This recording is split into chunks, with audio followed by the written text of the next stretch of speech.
Assalamu alaikum wa rahmatullahi wa barakatuh. Bienvenue sur l'Arche de la foi, votre espace pour explorer la profondeur de la conscience humaine et la sagesse de l'islam. Avant de commencer, je vous invite à vous abonner à la chaîne pour ne manquer aucun rappel inspirant et méditatif qui peut transformer votre cœur. Aujourd'hui, nous plongeons dans un sujet fondamental, la patience et le destin selon le Coran. Comment Allah nous guide-t-il à travers l'épreuve et le temps incertain? Quel secret le Coran révèle-t-il sur la force intérieure et la confiance en son plan? Fermez les yeux un instant. Sentez l'air entrer dans vos poumons. Ce souffle discret que vous ne contrôlez même pas. Chaque inspiration, chaque battement de votre cœur, tout cela se produit par la permission d'Allah. Rien, pas même une feuille qui tombe d'un arbre, ne se produit sans que le Créateur l'ait voulu. Allah dit dans le Coran, « Et tout ce qui vous arrive de bien, c'est de Allah. Et tout ce qui vous arrive de mal, c'est de vous-même. » Sourate An-Nisa 79. Ces mots ne sont pas seulement une vérité spirituelle, ils sont une invitation à la sérénité intérieure. Quand Allah dit « tout ce qui vous arrive », il englobe chaque instant de votre vie, les joies, les pertes, les retards, les miracles, et même les silences que vous ne comprenez pas encore. Le destin, en arabe qadar, est l'un des piliers de la foi. C'est cette certitude que rien n'échappe à la connaissance d'Allah, que tout est écrit dans la Lawh al-Mahfouz, la tablette préservée. Avant même que vous ne naissiez, avant que le monde ne prenne forme, votre existence était déjà connue, prévue, aimée par Allah. Mais parfois, le cœur humain résiste. Quand la douleur frappe, quand les portes se ferment, quand les plans s'effondrent, on se demande « Pourquoi moi ?» Et pourtant, dans ce « pourquoi », il y a un « pour toi ». Ce que tu vis n'est pas une punition, mais une direction. Une main invisible te guide vers une version plus pure de toi-même, même si le chemin semble dur. Rappelez-vous l'histoire de Youssouf, paix sur lui. Jeté dans un puits par ses frères, vendu comme esclave, emprisonné à tort. Chaque étape semblait injuste. Et pourtant, tout cela faisait partie du plan d'Allah pour l'élever. Ce que les hommes voyaient comme une déchéance, Allah le voyait comme une ascension. Et c'est ainsi que l'épreuve devient le pont vers la sagesse divine. Le croyant qui médite sur le destin apprend à ne plus lutter contre la vie, mais à s'abandonner à la volonté d'Allah. Il ne voit plus la souffrance comme une fin, mais comme un message. Peut-être que ce retard que tu détestes t'a sauvé d'un mal que tu ignores. Peut-être que cette séparation a ouvert la voie à une paix que tu n'aurais jamais connue autrement. Chaque ligne de ta vie a été écrite avec la plume de la miséricorde. Et si tu pouvais lire le futur, tu remercierais Allah pour les choses qu'il t'a refusées. Alors, arrête-toi un instant et demande-toi, quelles expériences passées t'ont montré que le destin d'Allah était plus sage que tes plans? Ferme les yeux. Souviens-toi de ce moment où tu as dit « Pourquoi cela m'arrive ?» et réalise aujourd'hui que c'était exactement ce dont ton âme avait besoin pour grandir. La patience n'est pas l'absence d'action. C'est une prière silencieuse qui s'élève entre deux battements de cœur. Elle est cette lumière discrète qui brille quand tout semble s'éteindre, le souffle fragile qui murmure encore « Allah est avec moi » quand le monde paraît s'effondrer. Allah dit « Ô vous qui croyez, cherchez secours dans l'endurance et la prière. Certes, Allah est avec ceux qui sont endurants. » Sourate Al-Baqarah 153. Chaque mot de ce verset est un refuge. L'endurance, sabre, n'est pas une simple attente, c'est un acte de foi. Elle dit « Je ne vois pas encore la lumière, mais je sais qu'elle viendra. » Elle dit « Je ne comprends pas le plan, mais je fais confiance à celui qui le trace. » Imaginez une mer déchaînée. Les vagues frappent le navire de votre vie, le vent hurle, les étoiles disparaissent. La patience est cette voile invisible qui vous maintient à flot, qui transforme la tempête en direction. Sans elle, le cœur se briserait sous le poids des questions sans réponse. Mais avec elle, le croyant apprend à écouter dans le bruit, à espérer dans la douleur, à sourire même quand les larmes coulent. Rappelez-vous les larmes de Mariam, que la paix soit sur elle, seule sous le palmier, alors que les douleurs de l'enfantement la terrassaient. Dans ce moment d'épuisement, Allah lui inspira. « Ne t'afflige pas, ton Seigneur a placé à tes pieds un ruisseau. » Sourate Mariam 24. Entre les contractions et les sanglots, une source jaillit. C'est ainsi que naît la lumière, toujours au milieu de l'obscurité. La patience est un acte d'amour. Elle n'est pas seulement supportée, elle est habitée. C'est la manière dont l'âme dit à Allah: Je t'aime assez pour attendre ce que tu veux, quand tu veux. Ce n'est pas une faiblesse, c'est une force dissimulée dans le silence. Un soldat spirituel ne se bat pas toujours avec des armes, mais avec son cœur posé sur le sol, dans le secret du sujoud. Parfois, Allah retarde ce que vous demandez pour purifier votre intention. Parfois, il ferme une porte pour que vous arrêtiez de frapper à la mauvaise. Chaque attente cache un enseignement, chaque retard porte un nom. Rahma, la miséricorde. Alors, la patience devient lumière, non parce qu'elle efface la douleur, mais parce qu'elle vous apprend à marcher au milieu d'elle. Elle vous apprend à prier sans désespoir, à aimer sans possession, à espérer sans limite.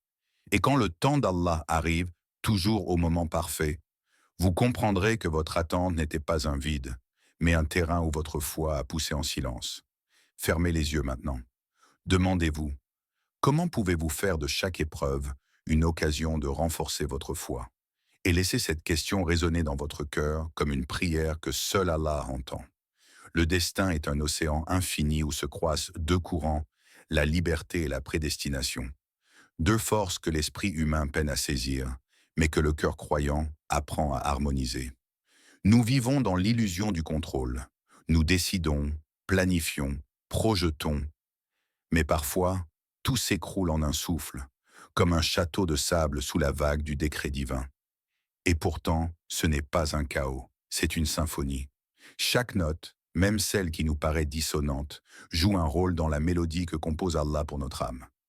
Allah dit dans le Coran, « Et chaque âme sera tenue par ce qu'elle aura acquis. » Sourate Al-An'am, 164. Ce verset nous rappelle que nos choix comptent, qu'ils façonnent notre destinée éternelle. Mais il nous enseigne aussi une vérité subtile. Même nos choix s'inscrivent dans la science absolue d'Allah. Il ne nous prive pas de liberté. Il en est le témoin éternel. Avant même que nous n'ayons pensé une pensée, il savait ce que nous choisirions. Avant que nos lèvres ne prononcent une parole, il en connaissait le son et l'intention. Le libre arbitre n'est donc pas une contradiction du destin, mais un fil tissé à l'intérieur de lui. Nous sommes comme des voyageurs sur une route dont Allah connaît chaque tournant, chaque détour. Nous choisissons la direction, mais c'est lui qui trace la carte. Rappelez-vous Abu Bakr as-Siddiq, qu'Allah soit satisfait de lui.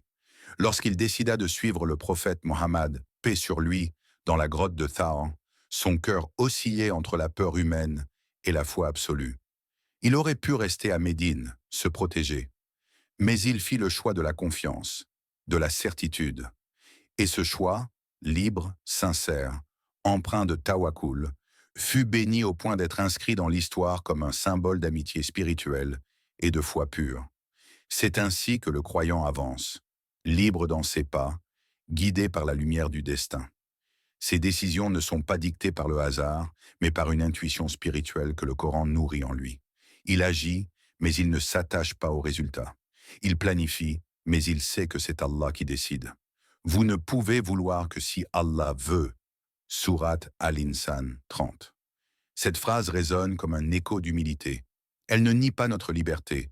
Elle nous rappelle que la vraie puissance ne réside pas dans notre volonté, mais dans celle d'Allah. Alors, la question n'est pas de savoir si vous êtes libre ou prédestiné.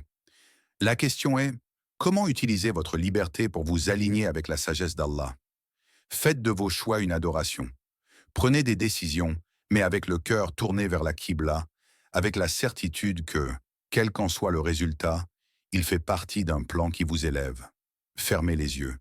Répétez intérieurement, « Ya Allah, fais que mes choix soient un reflet de ta sagesse. » Et laissez cette prière devenir le fil conducteur de toutes vos décisions.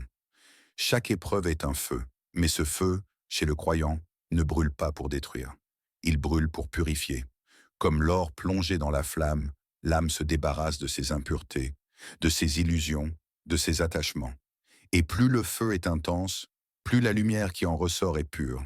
Allah dit dans le Coran, « Nous vous éprouverons par un peu de peur, de faim et de diminution de biens, de personnes et de fruits. Mais donnez la bonne nouvelle aux patients. » Sourate Al-Baqarah 155. Ces mots résonnent comme une promesse. Chaque perte cache un gain invisible. Chaque douleur, un secret que seul le cœur patient peut comprendre. L'histoire du prophète Ayoub, Job, paix sur lui, en est le plus bel exemple. Il possédait tout, la santé, la richesse, une famille aimante, le respect de son peuple. Puis, en un souffle, tout lui fut retiré. La maladie le frappa, sa fortune disparut, ses proches s'éloignèrent. Et pourtant, jamais ses lèvres ne murmurèrent la plainte. Il disait seulement « Le mal m'a touché, et tu es le plus miséricordieux des miséricordieux. » Sourate Al-Anbiya 83. Ce verset n'est pas qu'une parole du passé, c'est une boussole pour ton âme. Aïoub, paix sur lui, n'a pas demandé la fin de la douleur, il a demandé la présence d'Allah dans la douleur. Et c'est là que réside la purification, quand l'épreuve ne t'éloigne pas de ton Seigneur, mais t'y ramène avec plus de sincérité. Pense à ton propre chemin, à ces moments où la vie t'a semblé cruelle, quand tout ce que tu avais prévu s'est effondré, quand les visages se sont détournés, quand les prières semblaient sans réponse. Et pourtant, aujourd'hui, en regardant en arrière, tu comprends que cette douleur t'a façonné. Elle t'a appris la patience, la dépendance à Allah, l'humilité du cœur. L'épreuve est un miroir. Elle montre qui tu es réellement quand tout s'en va. Elle te dénude des illusions du monde, te ramène à l'essentiel. Elle murmure à ton cœur, rien ne t'appartient, sauf ta relation avec Allah. Il y a des cœurs qu'Allah aime tellement qu'il ne veut pas les perdre dans le confort. Alors il les teste, non pas pour les briser, mais pour les polir, pour qu'ils reflètent sa lumière, sans poussière, sans orgueil. Peut-être que ton épreuve actuelle est justement ce feu sacré, un feu qui ne t'anéantit pas, mais te purifie. Un feu qui fait fondre ton ego pour révéler ton essence. Ferme les yeux un instant. Rappelle-toi ce moment de ta vie où tu pensais ne pas pouvoir tenir. Et pourtant, tu es là, encore debout. Ce n'est pas la souffrance qui t'a défini, mais la foi qui t'a porté. Quelles leçons tes moments les plus difficiles ont-ils gravé dans ton cœur? Peut-être qu'en y repensant, tu comprendras que l'épreuve n'était pas un obstacle, mais une purification, un retour à ton essence, un rappel qu'Allah ne purifie que ceux qu'il aime. Ferme les yeux un instant. Écoute ton souffle. Ce rythme silencieux que tu entends, c'est la preuve que ton cœur bat encore par la permission d'Allah. Et dans chaque battement, il te murmure « Sois patient, je suis avec toi ». Allah dit « Et soyez patients ». Allah est avec les patients.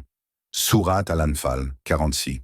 Ces mots ne sont pas seulement une exhortation, ils sont une promesse d'accompagnement, de présence, d'amour divin dans les moments où tout semble s'éteindre. La patience, dans son essence la plus pure, n'est pas un effort, c'est un état de conscience. C'est reconnaître qu'Allah te voit, qu'il te comprend, qu'il te soutient même quand le monde ne t'entend plus. Il y a des instants où tu n'as plus de mots pour prier. Ton cœur est lourd, ta langue fatiguée, et pourtant, ton silence devient une forme de dhikr, une prière sans mots, mais pleine de sincérité. Chaque respiration dans l'épreuve est une adoration silencieuse. Chaque larme retenue est un témoignage de foi. Chaque seconde de patience est un pas vers le jardin. Rappelle-toi, quand tu choisis la patience, tu ne subis pas. Tu te connectes. Tu t'élèves au-dessus du tumulte du monde pour te placer sous le regard d'Allah. Tu ne dis plus « Pourquoi moi ?» mais plutôt « Ya Allah, sois avec moi ». Imagine-toi dans le calme d'une nuit. Les bruits se sont tus. Tu es seul avec ton Seigneur. Tu inspires lentement et dans ton souffle tu murmures « Hasbi Allahu la ilaha illa huwa ». Allah me suffit, nul autre que lui ne mérite l'adoration. Ce dhikr n'est pas qu'une phrase, c'est une corde invisible qui te relie à lui. À chaque récitation, ton cœur se déleste d'un fardeau. Tu n'attends plus la fin de l'épreuve pour être apaisé. Tu trouves la paix dans l'épreuve parce qu'Allah y est présent. La patience, c'est aussi apprendre à écouter le silence. C'est dans le silence que les cœurs les plus endoloris entendent les réponses d'Allah. Quand le monde s'agite, le croyant s'arrête. Quand tout s'écroule, il ferme les yeux et il dit « Je suis entre les mains de celui qui ne me trahit jamais ». Exercice. Ferme les yeux maintenant. Respire profondément. À chaque inspiration, répète dans ton cœur « Ya Sabour ». Le patient. À chaque expiration, dépose-lui ton inquiétude. Sens ton cœur s'alléger comme une feuille portée par le vent de sa miséricorde. La patience n'est donc pas une attente vide, c'est un dialogue invisible, un murmure entre ton âme et son Créateur. Et toi, peux-tu transformer tes moments d'attente en conversations silencieuses avec ton Seigneur? Peux-tu faire de chaque souffle un rappel, de chaque épreuve une rencontre? Car parfois, le moment où tu es le plus seul est en réalité le moment où Allah est le plus proche de toi. Chaque ligne du destin est écrite avec une précision infinie. Rien n'est laissé au hasard. Rien n'est inutile. Même ce qui semble briser nos plans ou ralentir nos rêves porte une intention divine que notre regard limité ne perçoit pas encore. Allah dit: et il vous éprouvera jusqu'à ce qu'il distingue ceux d'entre vous qui luttent sincèrement et qui sont patients. Sourate Muhammad 31. Ce verset n'est pas une menace, mais une révélation. Allah ne teste pas pour nous faire tomber. Il nous éprouve pour nous révéler ce qui dort en nous, la sincérité, la foi, la constance, la lumière intérieure qui ne peut briller que dans l'obscurité. Pensez à votre vie comme à un immense tapis. Vous en voyez le dessous. Les fils sont emmêlés, confus, désordonnés. Mais Allah voit l'autre côté, celui du motif parfait. Chaque fil, chaque douleur, chaque rencontre, chaque perte a un rôle précis dans le dessin final. Le croyant est invité à contempler, non à contester. Ce que nous appelons injustice n'est souvent qu'une miséricorde déguisée. Parfois, Allah ferme une porte non pour te punir, mais pour te protéger de ce que tu ne vois pas encore. Il retarde une bénédiction, non parce qu'il t'oublie, mais parce qu'il prépare ton cœur à la recevoir sans orgueil ni insouciance. Regarde la nature. Quand la pluie tombe violemment, on croit qu'elle détruit. Mais sous la terre, en silence, la vie s'organise. Les racines boivent, la graine s'éveille, et le vernis de la souffrance devient le sol de la renaissance. Ainsi en est-il de ton destin. Ce que tu crois être la fin est parfois le début d'un plan plus grand. Les détours de la vie ne sont pas des erreurs. Ils sont les chemins choisis par Allah pour t'amener là où ton âme doit grandir. Rappelle-toi l'histoire de Yusuf, Joseph, paix sur lui. Jeté dans un puits, vendu comme esclave, emprisonné à tort. Chaque étape semblait une descente, une injustice. Mais chacune était en vérité une marche vers la royauté, une purification avant l'élévation. Sans le puits, il n'y aurait pas eu de trône. Sans la prison, il n'y aurait pas eu de sagesse. Sans la patience, il n'y aurait pas eu de lumière. Regarde ta propre histoire. Combien de fois une perte a-t-elle ouvert un nouveau chemin? Combien de fois un non a-t-il sauvé ton cœur d'une direction destructrice? Le destin d'Allah est un miroir. Plus tu l'acceptes, plus il te révèle les reflets de ta propre transformation. La sagesse ne se trouve pas dans ce que tu comprends immédiatement, mais dans ce que tu découvres après avoir eu la patience d'attendre. Alors pose-toi cette question. Dans quels aspects de ta vie pourrais-tu reconnaître la sagesse cachée d'Allah? Là où tu as vu un échec, ne se cachait-il pas une protection? Là où tu as ressenti une perte, ne se trouvait-il pas une purification? Et si, au lieu de chercher à comprendre chaque épreuve, tu décidais simplement de faire confiance? Car la sagesse du destin n'est pas toujours à expliquer. Elle est à vivre, à contempler, à remercier. Il arrive des moments où tout semble s'effondrer, où les prières paraissent sans écho, où les larmes tombent sans réponse. Mais au cœur de ces instants, Allah observe. Et dans le silence, il prépare un miracle que seul le patient peut accueillir. Allah dit: « Quiconque espère la rencontre avec Allah, qu'il agisse bien. » Sourate Al-Kahf 110. Ce verset est une promesse pour l'âme blessée, car celui qui garde espoir, même quand la nuit est longue, est déjà en marche vers la lumière. Souviens-toi de cette histoire bouleversante de Khabab ibn al-Arat, qu'Allah soit satisfait de lui. C'était l'un des premiers musulmans, esclave à la Mecque, torturé pour sa foi. On chauffait des pierres sous son dos jusqu'à ce que la chair fonde. Et pourtant, il ne renia jamais son amour pour Allah. Un jour, il dit au prophète: « Ne vas-tu pas prier pour nous, ô messager d'Allah ?» Le prophète leva les yeux, le cœur lourd, et répondit avec douceur: « Parmi ceux qui sont venus avant vous, certains étaient sciés en deux pour leur foi, et pourtant ils ne reniaient pas Allah.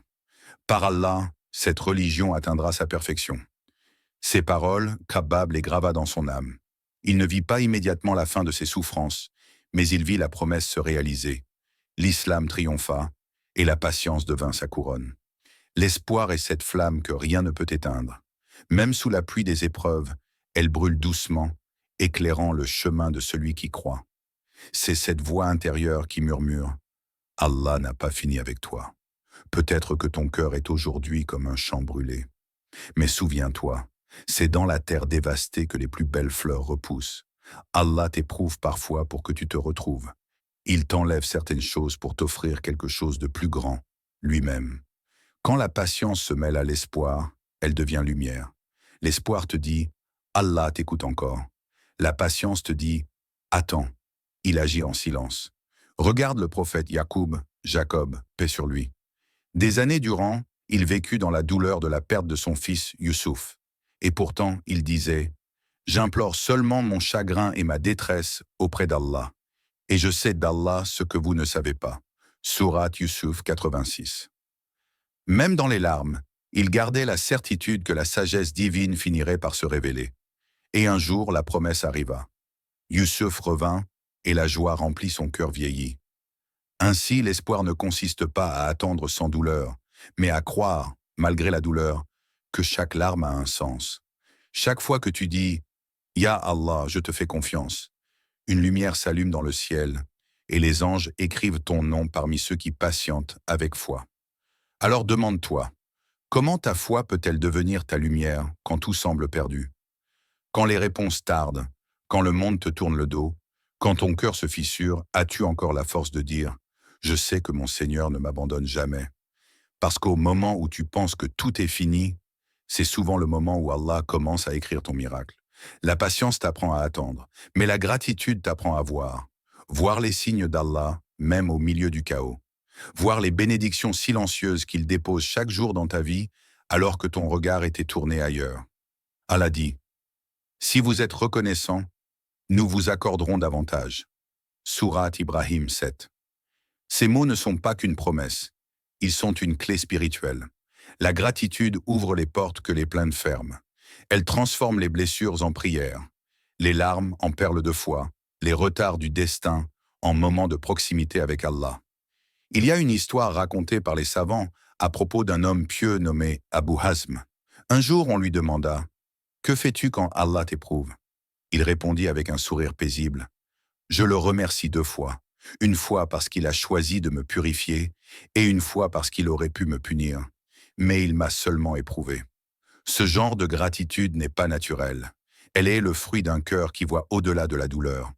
Un cœur qui comprend que, parfois, Allah cache sa miséricorde dans les événements qui semblent injustes. Imagine un homme perdu dans le désert.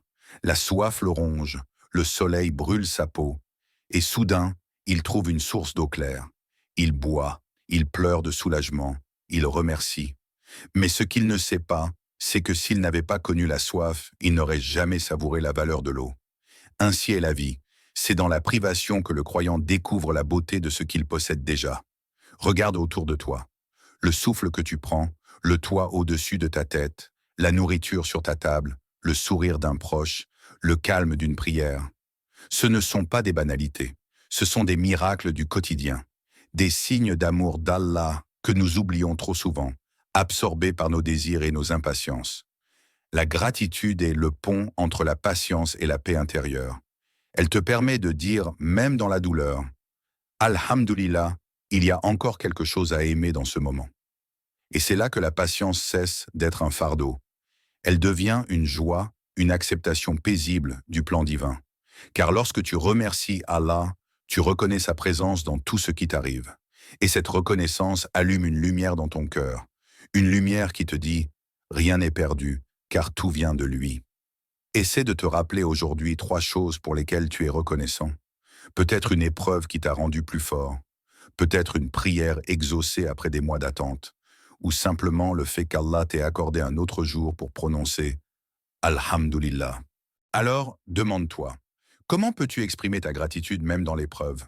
Peut-être pas par des mots, mais par ton attitude, ton calme, ton sourire, ta confiance. Car être reconnaissant, c'est aussi continuer à croire que derrière chaque retard, il y a une bénédiction qui s'approche. Fermez les yeux un instant, respirez profondément Laissez votre cœur s'apaiser comme une mer qui retrouve son calme après la tempête. Répétez doucement, dans le silence de votre âme, Allah est avec moi, même dans l'épreuve. Ces mots sont plus qu'une affirmation. Ils sont une encre pour l'âme, une lumière qui éclaire l'obscurité intérieure. À chaque souffle, ressentez la présence d'Allah. À chaque battement de votre cœur, sentez sa proximité. Souvenez-vous, certes, avec la difficulté vient la facilité. Sourate Ash-Shah 6. Ce verset est comme un baume sur les blessures invisibles. Il ne dit pas après la difficulté, mais avec la difficulté. Parce que la facilité ne vient pas plus tard. Elle naît dans l'épreuve, elle pousse en même temps que la douleur, comme une fleur fragile qui perce la pierre pour toucher la lumière. Le destin que vous vivez n'est pas une succession d'obstacles, mais une invitation à découvrir la force d'un cœur qui croit encore. Chaque attente, chaque silence, chaque larme que vous avez versée en secret a été entendue par celui qui ne dort jamais. Peut-être que vos plans se sont effondrés, mais le plan d'Allah, lui, n'a jamais vacillé. Peut-être que vous avez prié sans réponse, mais Allah répond parfois en silence. Non pas pour vous ignorer, mais pour vous élever. Alors laissez vos craintes tomber doucement, comme des feuilles mortes dans un vent d'automne. Laissez votre âme s'incliner devant la sagesse d'un Seigneur qui connaît les secrets de vos peines et les raisons cachées de vos retards. Patientez, remerciez et espérez, car la patience est le fil d'or qui relie l'épreuve à la délivrance, et la gratitude en est le parfum. Fermez encore les yeux. Imaginez-vous debout face à la lumière du matin. Chaque rayon est une promesse d'Allah, que rien n'est vain, que chaque douleur a un sens, et que le cœur du croyant finit toujours par retrouver la paix. Restez méditatif, laissez le Coran parler à votre cœur, et permettez à ces versets de guérir vos blessures les plus profondes. Le livre d'Allah n'est pas un simple texte, c'est une main tendue dans la nuit, un guide pour ceux qui cherchent à comprendre pourquoi les tempêtes existent. Et avant de quitter ce moment, répétez encore une fois, comme une prière intime. Ya Allah, fais de ma patience une lumière et de mon destin une paix. Assalamu alaikum wa rahmatullahi wa barakatuh. Et n'oubliez pas de vous abonner à l'Arche de la foi pour continuer ce voyage de lumière, de réflexion et de sagesse. Car chaque épisode n'est pas seulement une écoute, c'est une rencontre entre votre cœur et la parole d'Allah.